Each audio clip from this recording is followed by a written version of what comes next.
It's late in Brazil. It's, Okay, it's very early here. it's difficult for us to to find the same time, isn't it? So the time difference is 12 hours, right? Yes, yes. Okay, wow. And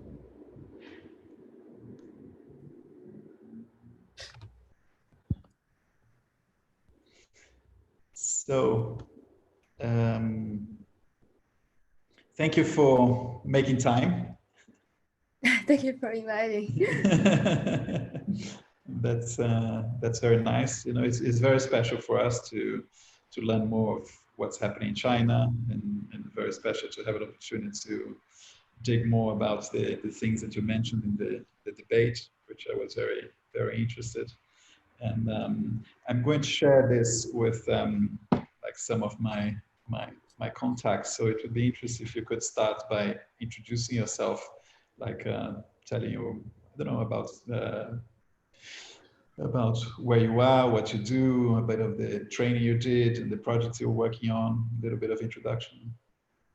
Okay, so my name is Iris Long, and based in Beijing, and I'm a curator, and also I teach at the Central Academy of Fine Arts. So the kind of the direction I work on is on the intersection of technology and art, especially with computational technologies and recently AI. So I've been curating quite a few shows on artificial intelligence and art, especially on this kind of narrative, like how can we, like really properly tell the story of AI without either overly exaggerating this kind of utopian version of it or this kind of dystopian version of it. So like we try to how do you say, like from a curatorial perspective, like how can we really through the exhibition share both like interesting and also inspiring point of view on how AI will be kind of interwoven into our everyday life and how that can be also used as a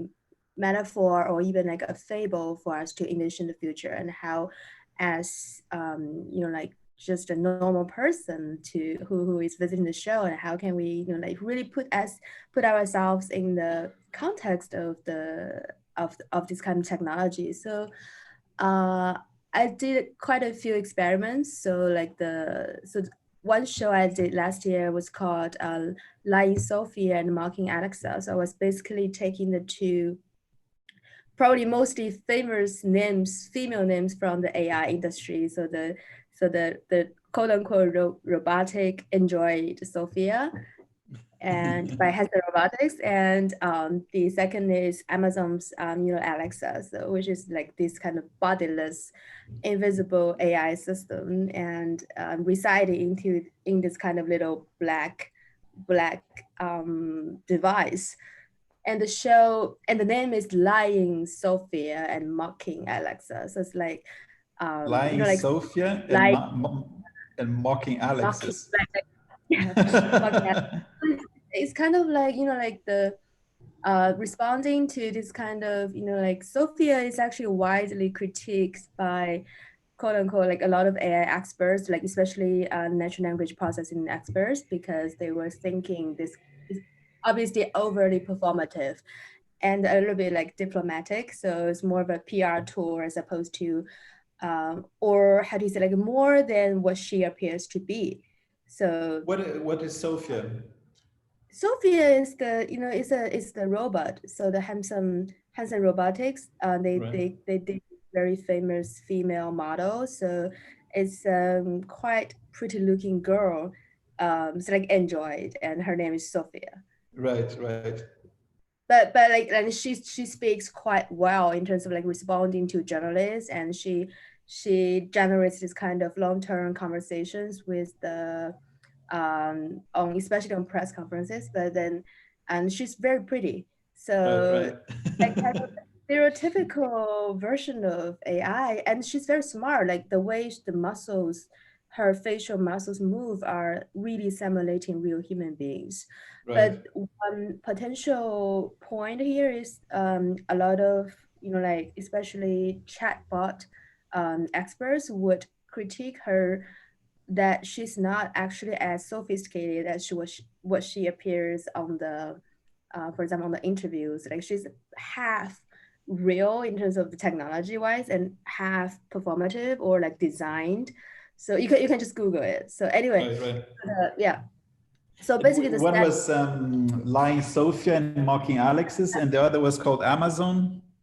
No, Alexa is Amazon's, the Amazon's. Oh, it's Amazon's. Yeah, yeah, Yeah, yes. Yeah, yeah. so the basic idea is neither of the so the point Alexa comes in is because there was this kind of a viral video on YouTube, and people are reporting that their Amazon Echoes, so their Alexas, are making very creepy laughter at home.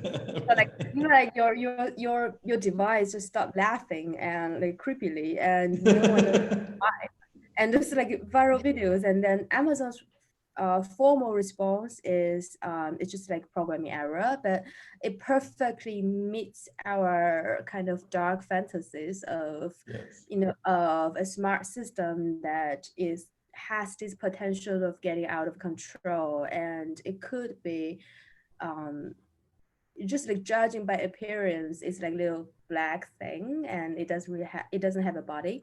So I think in a way, Sophia and Alexa represents two stereotypical projections of AI. So it's either embodied or bodiless. It's Right. either like super smart and with human body and with muscles, and it's residing in a huge like giant how do you say, like robotic system, and the Yeah. other is more like ubiquitous and is everywhere. It's like Siri, Alexa, Cortana, and all this kind of, or as you see the film Her. So it's kind of this kind of like voice-based interacting with you, and she's bodiless, and she's Right, like, right. who is she? And also Sophia is like the bright side of it. Like people will think, well, she's touchable, so I know what's gonna happen with her. But Alexa is like, she's there, but potentially no one knows what she will be talking about. And also all this kind of discussion about the data privacy, and like these kind of companies recording, or I don't know, like, I mean, this whole discussion of like privacy in terms of How is privacy into this? If you have this AI, like personas, and like where is the privacy? well, Because it's built off data. yeah, because I mean, well, this is a lot of discussion. I can't really say it's confirmed or like for real, but like people would potentially saying that the smart devices you use, and you will often give your how do you say, like you will authorize your softwares, Yeah. and you will agree with licenses, and in some of the cases that includes recording. So like Okay. Okay. your conversation will be recorded and uploaded, and it will not be used directly, but you are also like contributing to a part of the big training data of the software itself. Anyway, so that's how the exhibition title comes in, and then so basically it's like the bright side and the dark fantasy side of AI. And actually, what I was trying to say is that neither of the story is true.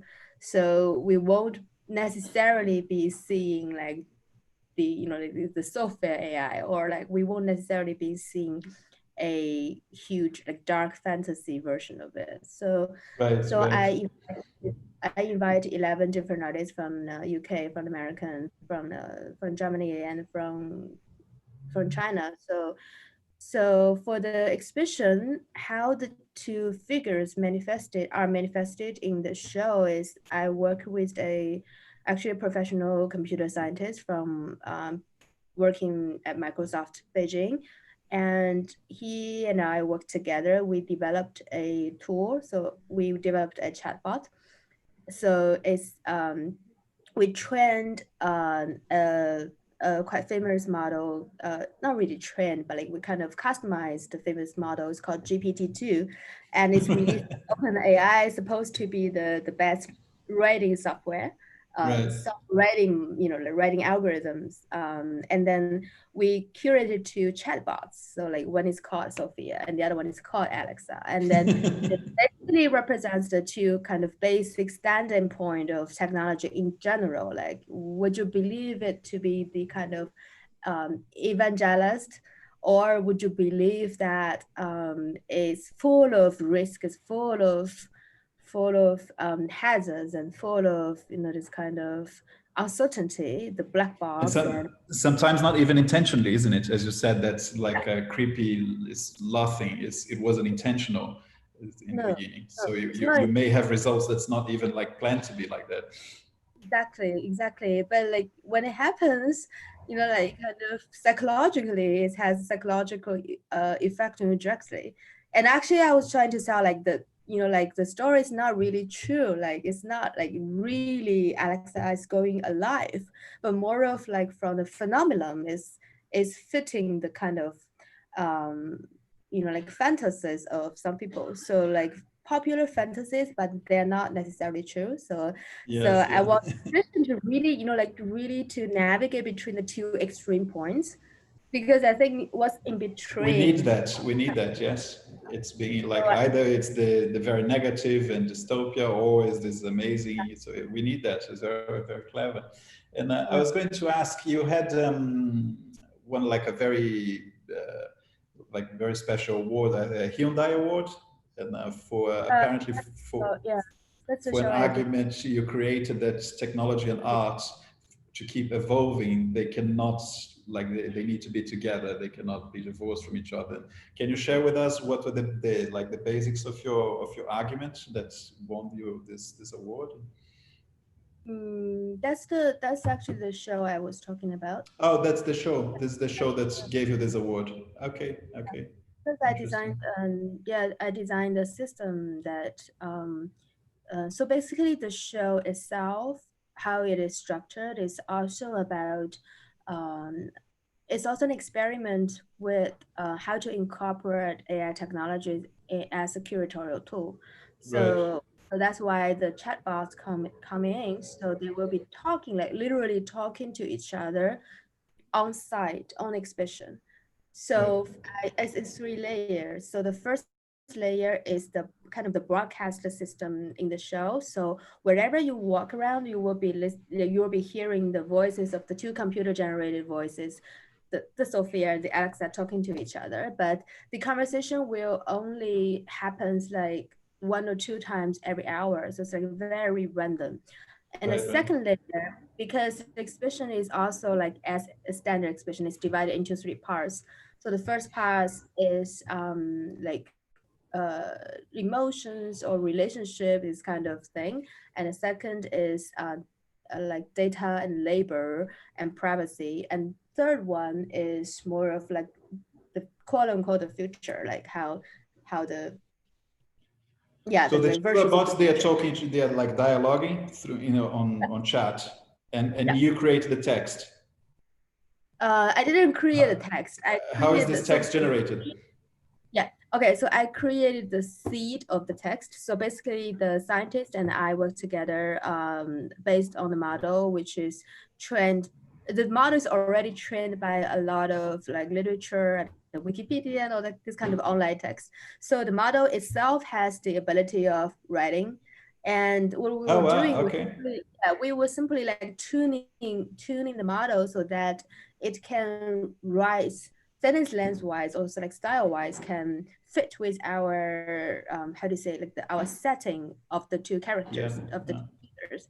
And by this way, so basically the conversation will be taking place forever, long, repetitively, all the time, and you will never hear the same thing at any moment of the show. And also all like literally AI written. So sometimes how does the public respond? Sorry, how did the public respond? I think they are quite intrigued. quite intrigued because, like, you know, the sound, the conversation are also is also divided into 3 layers. So on the broadcast system, the conversation is about the general theme of the show. And the second layer is I use like you know, like this kind of directional audio, so that you can only hear within the small area. And this will be the 2 chatbots talking on the theme of each section. And on each chat work, you know, like in China, we all use WeChat, and then on WeChat, we just scan a QR code. And usually in an exhibition, if you scan a QR code, you will be directed into kind of the standard caption side of the, you know, like the artwork info site. But in this show, when you scan a QR code, you will be directed into a site where you will just hear the 2 chatbots talking about this particular piece of work. So, Okay. so they, yeah. So you so could they interact. traumatic- You could interact with it with the QR code. Yeah, yeah. Well, you can just basically listen, but yeah, it's kind You of can listen. interaction. Yeah. Do you have some image or something that you can show us or sharing the screen or? Oh, sure. How can I? I'll give you them. Hold on. Documents. Let me just 1 second. I'll give you the. How do I authorize you to share the screen? Yeah, it's kind of nice. Yeah, now you can share.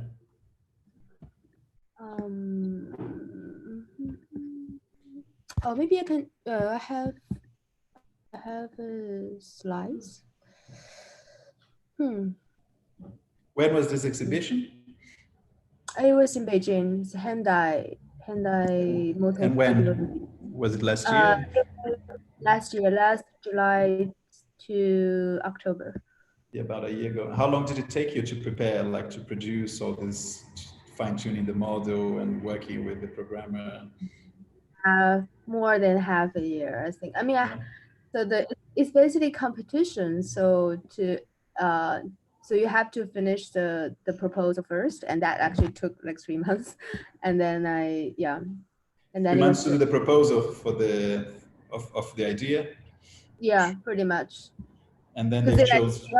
It also involves in like selecting the works and that kind of things. I'm trying to find slides that I gave at Duke University Kunshan, so that already have some kind of right images embedded. And also, you know, like for this exhibition, I designed a thing that for the brochure of the exhibition, everything has a real version and a quote unquote a fake version. Oh, really? It's quite funny. So actually, like the artist was saying, like, so I had a real artist biography and the real artist, like the artwork info. So the public could end up in the wrong exhibition if they follow the wrong the fake invitation. I found it. How can I share my screen? Yeah, I authorize here, so you should be able to press share and the menu bar on the bottom. I can't see share screen. Oh, here we go. Yeah. Can you see this? Yeah. Okay. Yeah. So Sophia, like said, that's brilliant. Yeah. If I'm not sure if I can play this video. I'll try it. Can you see?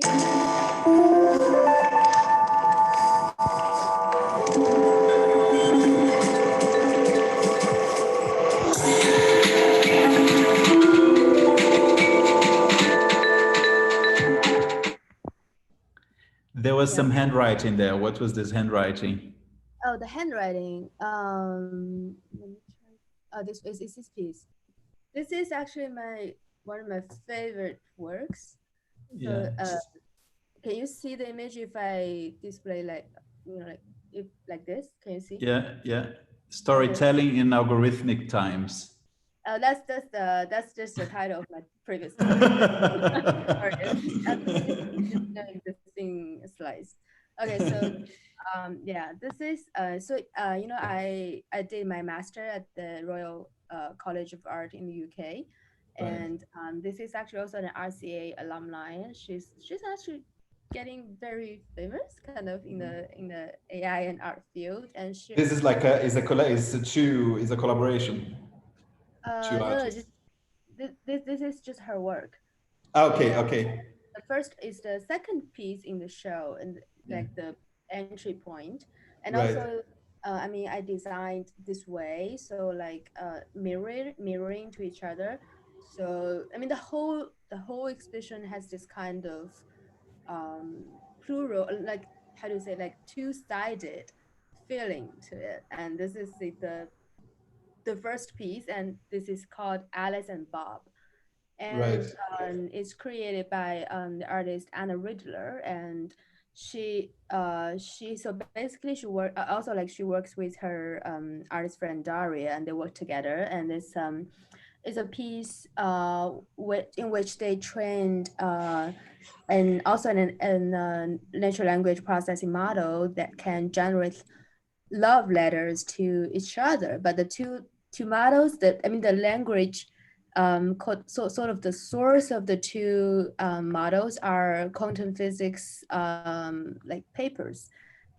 So the starting point is because she realized that when you take some words out of the original science context, it could be very much be related to human relationships. So like you know, like in quantum physics, we have words like entanglement or detachment, or this kind of like two quantums you know, like interlinked to each other, even like they're placed positioned remotely. So so she thinks that she thinks that's like there's a weird resonance between this kind of like the physics, the world of physics, the world of like the nerdy physics, Yeah. and world of like natural, like everyday romantics. So basically, and Alice and Bob is the name of the, you know, like in cryptology, they stand for A and B. So it's also a very like nerdy reference here. Very interesting. I also read about like when Stephen Hawking was describing the scenario in which one person falls into the black hole, and he was given two names of two astronauts, and one is Alice and one is Bob.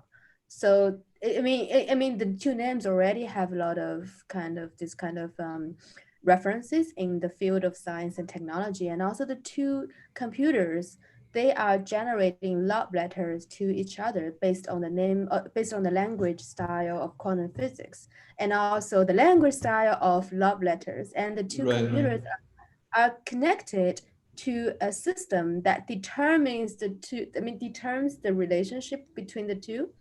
So Right. it could be Alice loves and Bob, and Bob doesn't love Alice, and on and so on. So So and the also the yeah, computers create these love letters to each other, and these yeah, love letters, they it's produced by AI. yeah. And sorry, like you're bringing lots of concepts. How do you become like fluent in all these? Like, do you learn quantum physics and AI and all this in your in your arts college? Uh, this How is do you Anna do Rich. to be so interdisciplinary? Well, I mean, this is Anna Rizzo's work, so you should be probably asking her how did she learn Sure, quantum physics. sure. But But that was present in your own work as well. well, because I'm just interested, because you know, like I okay, so I studied communication theory for my BA, Right. and I studied critical writing, at least a writing MA, so like criticism in the UK, and Yeah. during which you know, like back that time in London, there was this kind of like open data movement. So like the government was releasing a lot of data sheets, and a lot of artists and designers are doing a lot of work to like interpret the data and using artworks to tell the idea, tell the narratives, tell the biases of the data. So I got super interested. So that Mm. basically became my thesis of my AMA. And I started to learn coding myself because I got interested. And then Mm. and then Mm. I basically stole I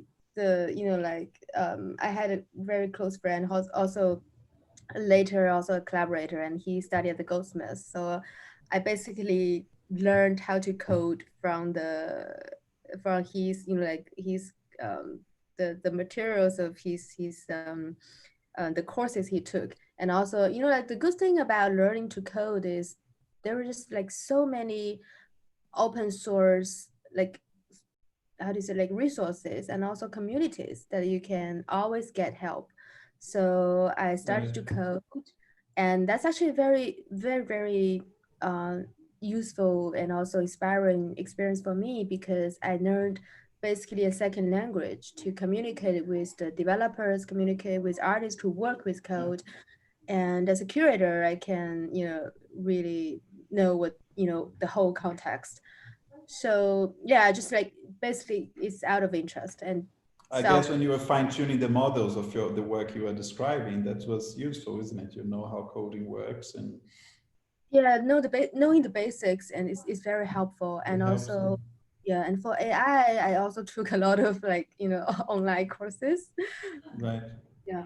Wow, interesting. So you have you had communication theory, you have criticism theory, you have Mm. the coding, and you have some like art making at the Royal College as well. Not really, but I made some artworks after I graduated. Right.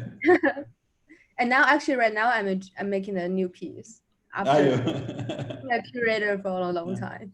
And you have some knowledge on blockchain as well, because you were talking to me on the debate about this blockchain-based work where the artists, they had 10 pieces, isn't it? And they could swap, but they had to Ah, let one go. yeah, And do yeah. you have some image of that? Or is it something that, Mm. or is there anything else you wanted That, to show here? Sorry, I interrupted as well. oh, it's okay. Um, I can quickly slide through the images of the show, maybe. Yeah, because Yeah. I thought there was a very interesting concept. If you have Uh, artworks and they attract on blockchain, no, this is just an quickly sliding through through, is it is it the blank. Anna No, Ridder? Is it's the whole exhibition. So you okay. can see, yeah, the different artworks, and this is Nice, most, nice. yeah. And wow, Okay. this one is shown across the world. Is it? Yeah, it's called Anatomy of AI System. So it's by Kate Crawford and Vladan Yoler. And yeah, Kate was previously a scientist at Microsoft New York.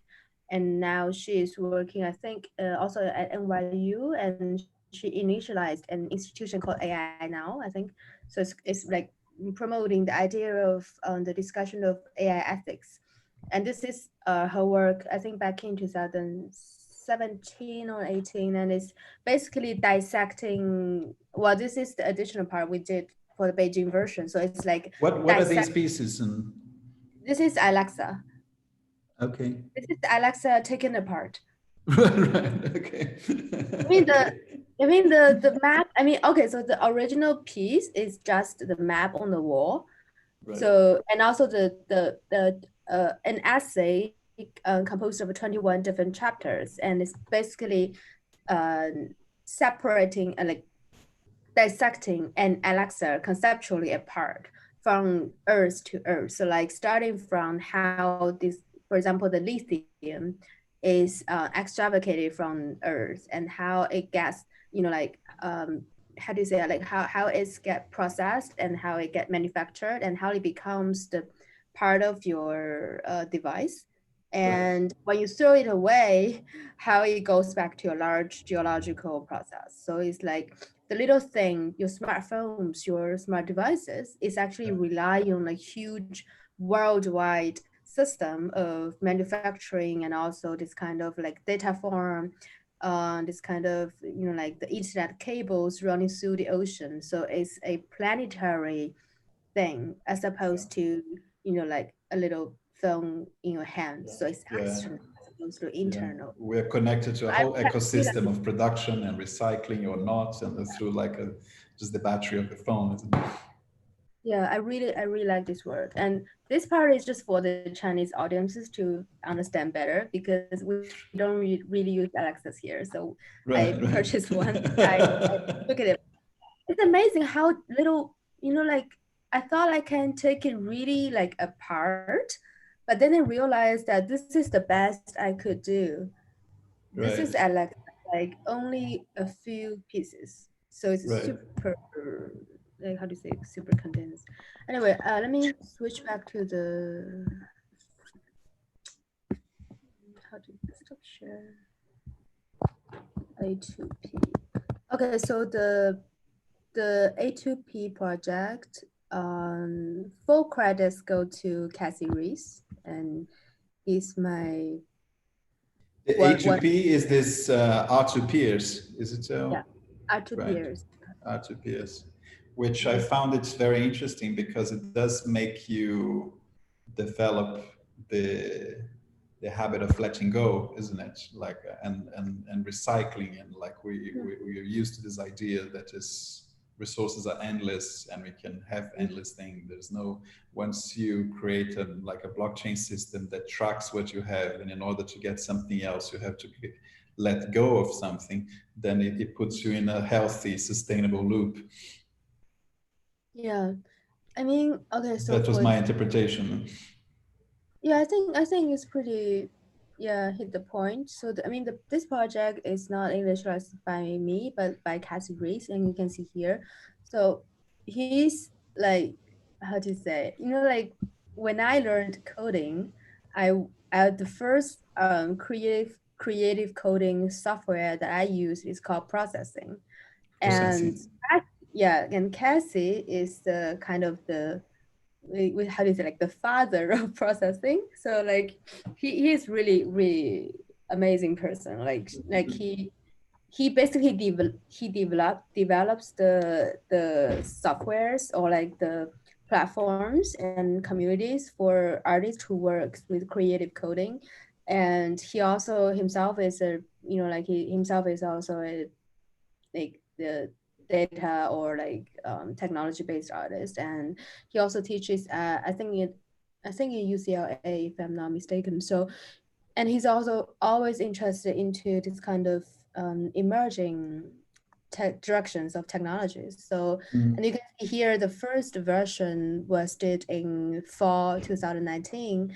And he reached out to me in, I think, early 2020 because I also teach at CAFA, and we invited him over for like we for a 1 week seminar. So that's how we got to know each other and talk Yeah, well. that was, Yeah. I was going to, sorry for interrupting you. I was going to ask how you, because for a lot of people, like technology and art, they don't go together. Like, so now I don't know anything about technology, or I don't know anything about art.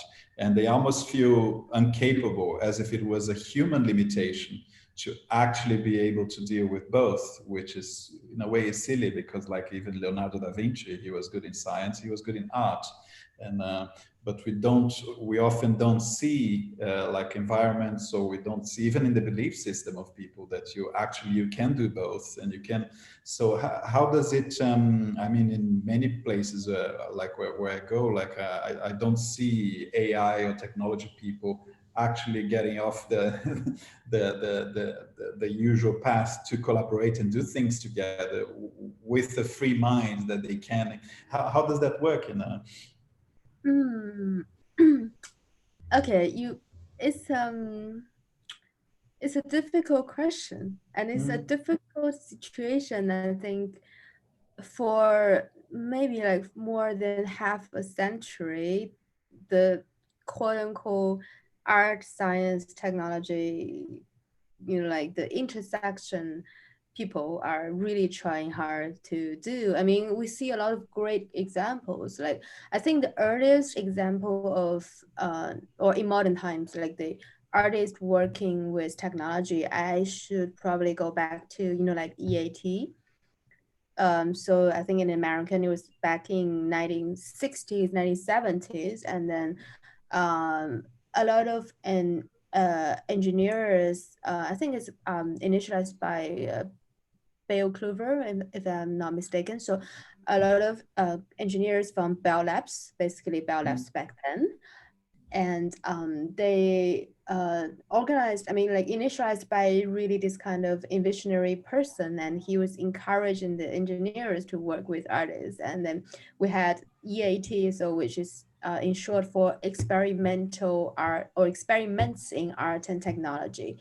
And a lot of artists were involved in this kind of collaboration, and the famous example they worked together is called the 9 evenings. So it's 9 evenings of performance, and each performance is incorporating what was back then kind of this cutting edge technology, such as like this kind of kinetic systems, or how do you say, like the ultra red signal detection and blah blah blah. And I think, for example, like Rosenberg, and I mean a lot of artists were involved basically in this kind of collaboration.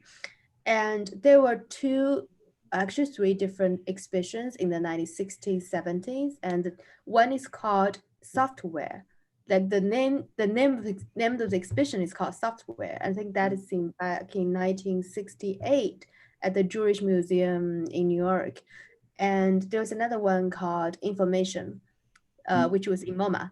So the two shows were kind of showcasing both conceptual art and also like literally artists working with emerging technologies. Back then was primarily like early computer technologies. Well, but when it comes to recent times, of course, we see a lot of institutions that are dedicated to the intersection of art and technology. So we have we have ZKM, we have Ars Electronica, and universities. Well, that's the kind of the big context. But when it comes to the actual like everyday work, I think it's hard. Like, you know, like I also teach, I teach a course named Data Art and Artificial Intelligence at CAFA.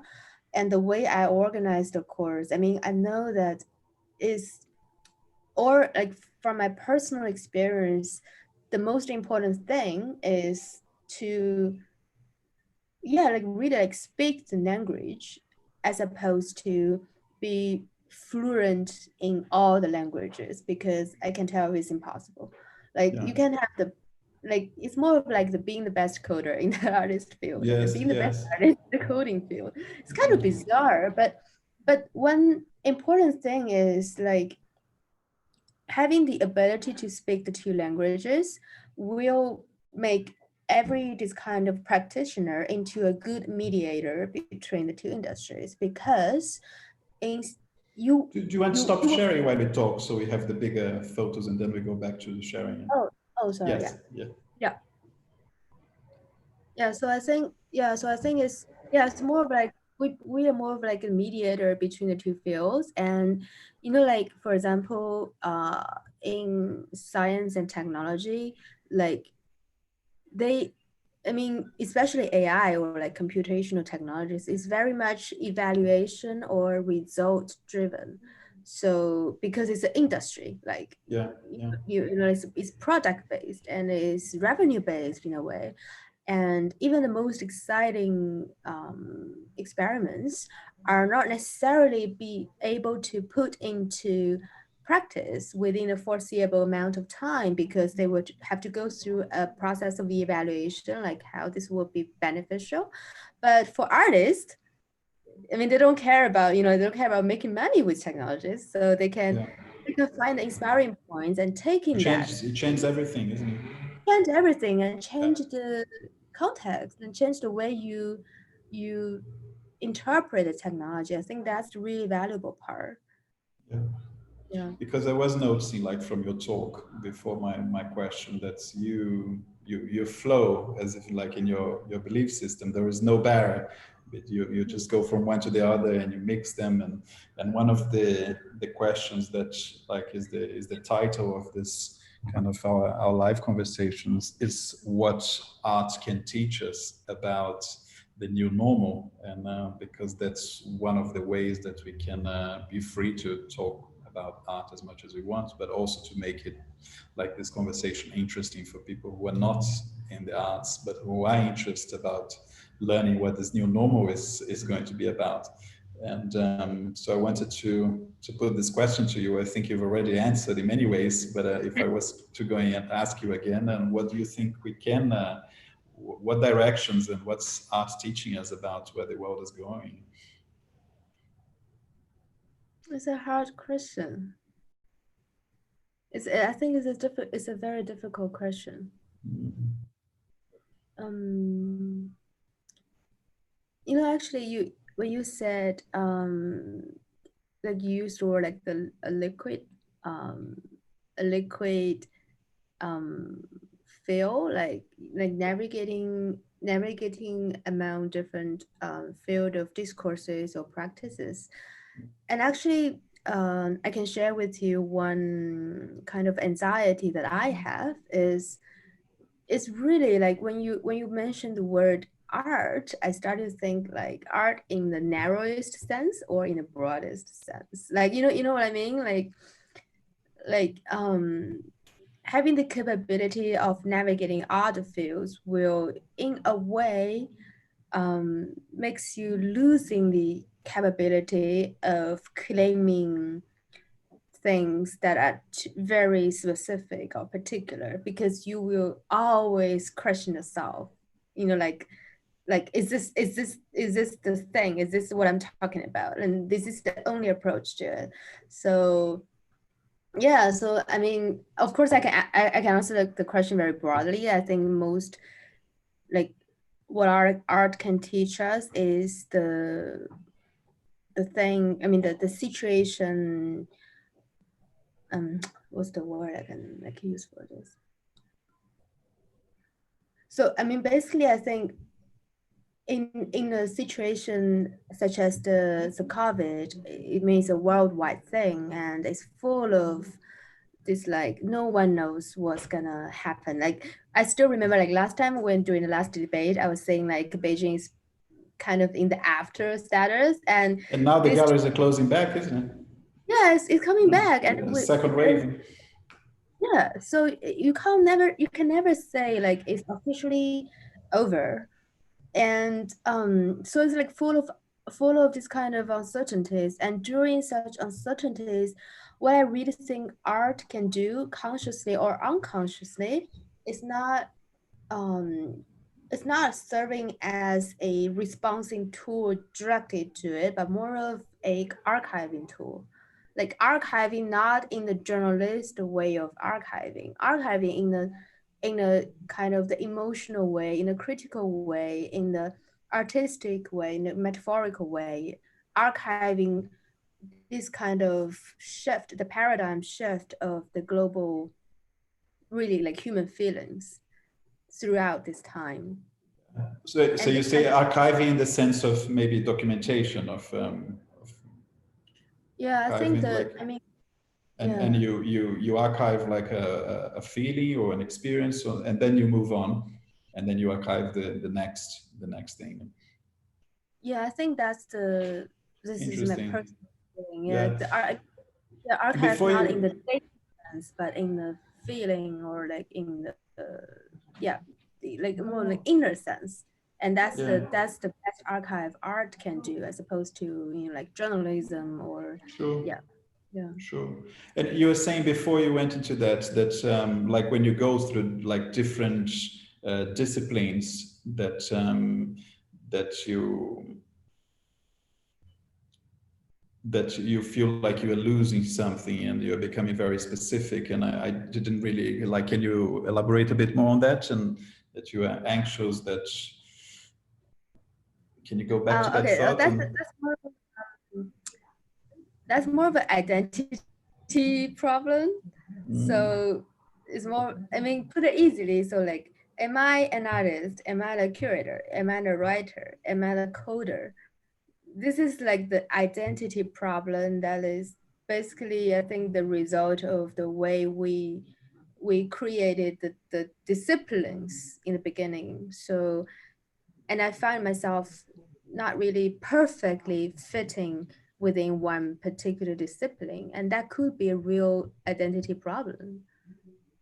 Like I could claim that I am a curator, but I'm not trained as a curator, and like and also I not just work purely as a curator. So this kind of moments of loss, losing the like the particular identity, could be a problem for me, I think.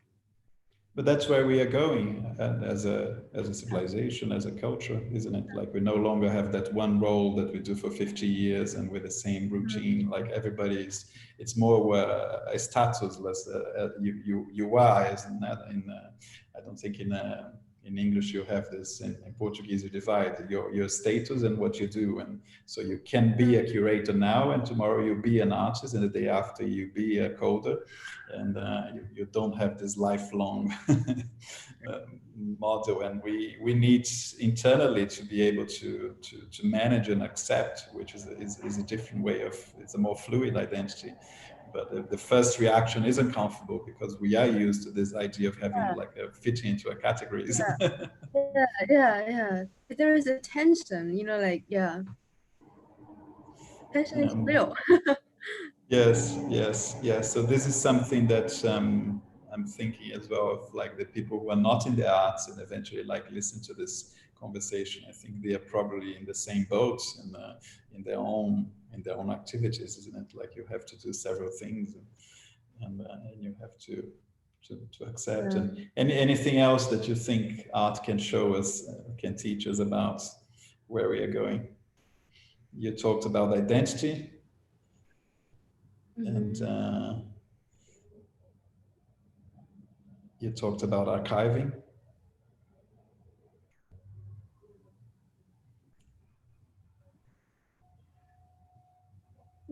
I'm losing you. Yeah. What was, yeah.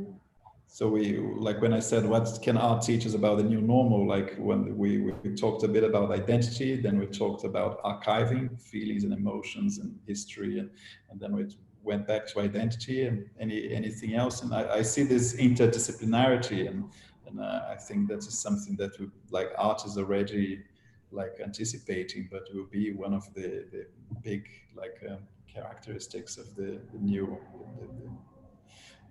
of times now from now on, isn't it? Like you won't you will have to be comfortable in several conversations. I remember, like, I don't know, 10 years ago, and I had a conversation about finance and I had a conversation about art, and people say, oh, wow, is it the same person? And now it's completely normal. And it's like some of my friends who are curators, and they say, my job now is a friend who was curating for Venice Biennale, and she was saying, well, my task for the next several months is to raise $400,000 to be able to Wow. deliver the pavilion. Otherwise, I can't deliver the pavilion. And the curating itself, the cultural bit, is not what's really keeping me busy. Wow. Actually, that reminds me of maybe another thing art can do is creating a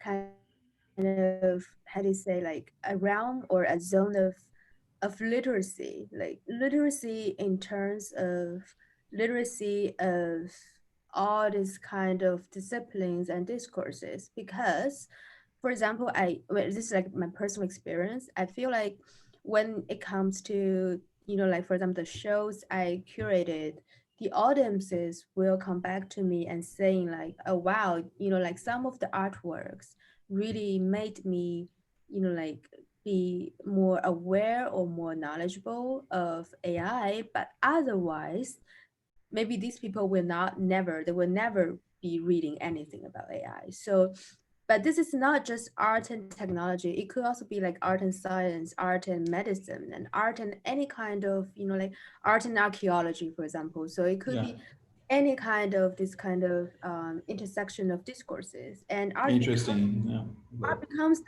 field of like cultivating the literacy, not just aesthetically treating it as art, but also treating it as a kind of, yeah, like you through art, or like a channel, like through art you gain the literacy or like the language system of another discourse that otherwise may be of no interest to you, and you can explore further, of course, but without this, like this fluid, how do you say, like this fluid film, you won't even be able to start it. So I think that's actually a Interesting. fascinating thing art can do, Which and is possibly art can do. Yeah. yeah. How are you? How are you for time? Are you able to continue a bit longer? Uh, How are you for time? Do you need to finish, or can you continue a bit longer?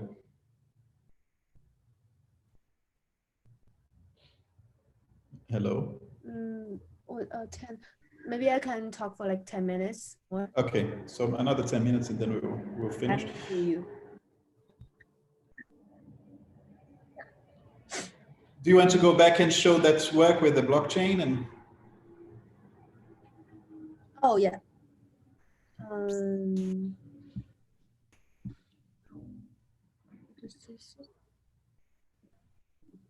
Have you seen this website? yes, you shared with me, and but it would be interesting if you show it to us now on video. Okay, so a little bit. So like Cassie is based in US, and I'm in China, and Carol is based in South America. So it's also a new way of, like, I think why Cassie invited Carol and me is really because we have the connections, and also we have the idea of the digital artist practitioners in different parts other than center of media art, which is US and Europe. So I hope my internet is fast enough, because this website is kind of slow to access in China. So yeah, so basically it literally says here, so like A2P is an experiment of art collecting in a very vague sense, because it doesn't involve any kind of financial transactions. So like, yeah. And it doesn't, like the artworks, they're not physical. Are they physical or are they digital? It's purely digital, and like the artists are given brief that they do a digital, like they upload a digital piece of work, even if they don't claim themselves as a digital artist. Right.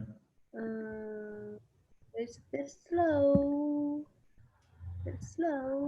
Anyway, so here, forgive me about the internet speed. So yeah, so basically we have this page when like you can see all the artists, and for second version we had 70 artists in total, I think. Wow. Excluding Cassie. And I'll just click random one. So yeah, it's slow. So the artist can upload either an image or a GIF or a video or any kind of digital based file. And here is the interesting part. So like you can see the transaction history. It's composed of 1 AP and 10 different editions.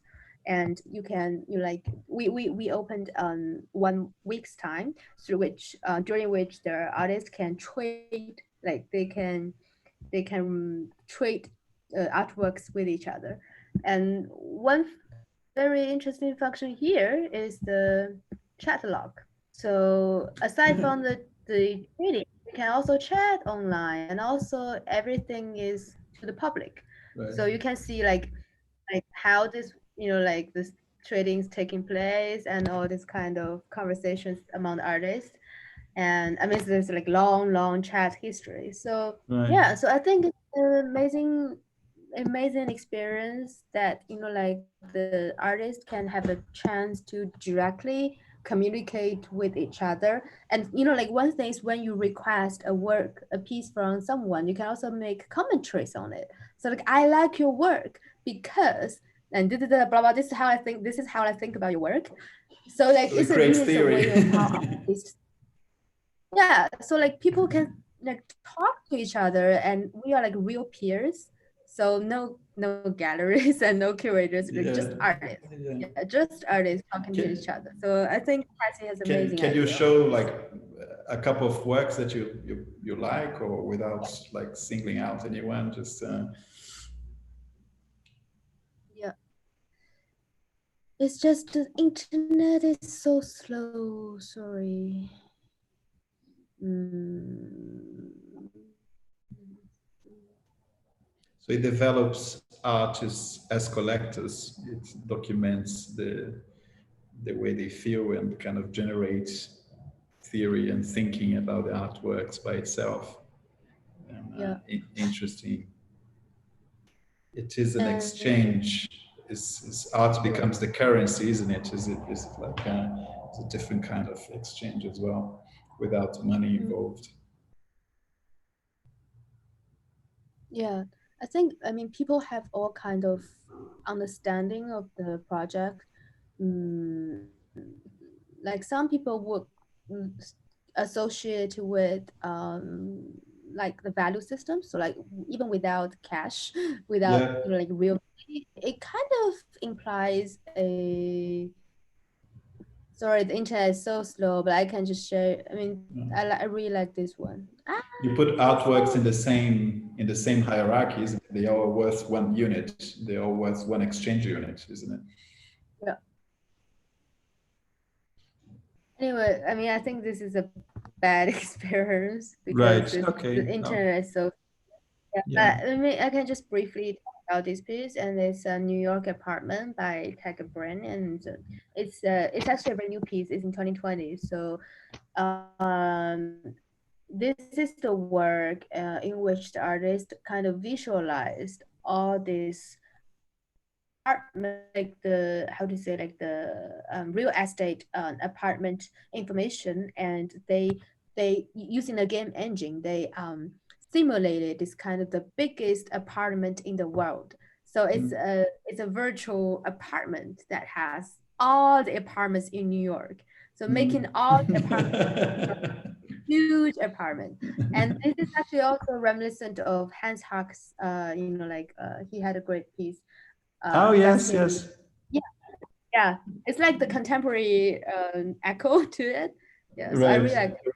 Yeah. Hans Hack is a great reference for like. Oh yeah, yeah. I love him. Yeah, Yes. Yeah. Yeah. yeah. Cool. Well, I don't know. I think we're coming to our time.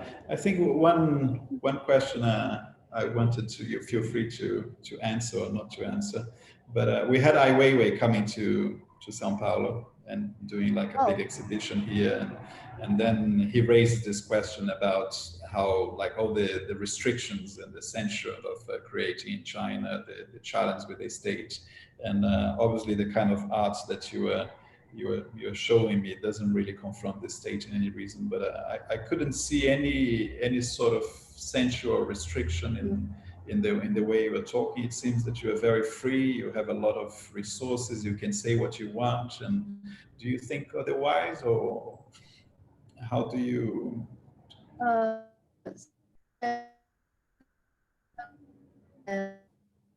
frozen.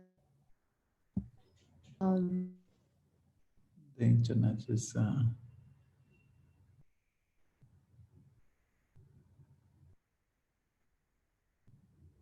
don't know. I think I.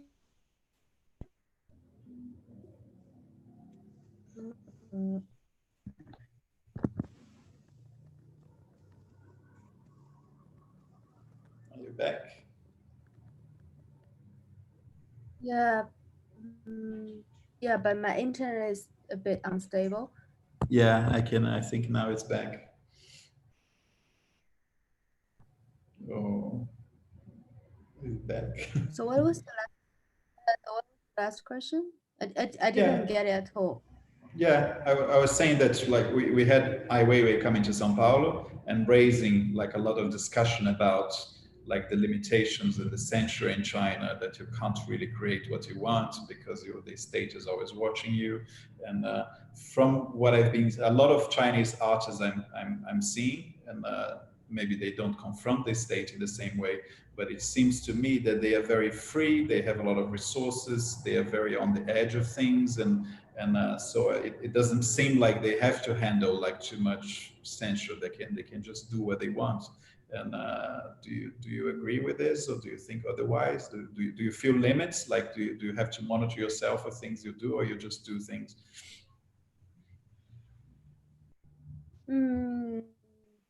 Well, I think probably because I mostly work, like I operate in a very particular direction of art, which is like the art with technology with science. So Right. I'm not much of a player in the kind of the contemporary art world, so I can't really speak on behalf of those artists. But I Right. think, yeah, but I think it's really is a matter of perspective, like how too much, to what degree you think you are free or you think you are restricted, and it really will determine what you see. So I mean that I think that's the best I can say, because I don't really know much about the contemporary artists, like how the real situation is. But Right. I feel it's really about, I mean, like, I mean, the whole idea of restriction takes place in many places and in many worlds, I mean, many countries and many Yes. fields. And Yeah. yeah, it's kind of like how you find your way through, I guess. But from my side, like, I don't really see much of these kinds of restrictions.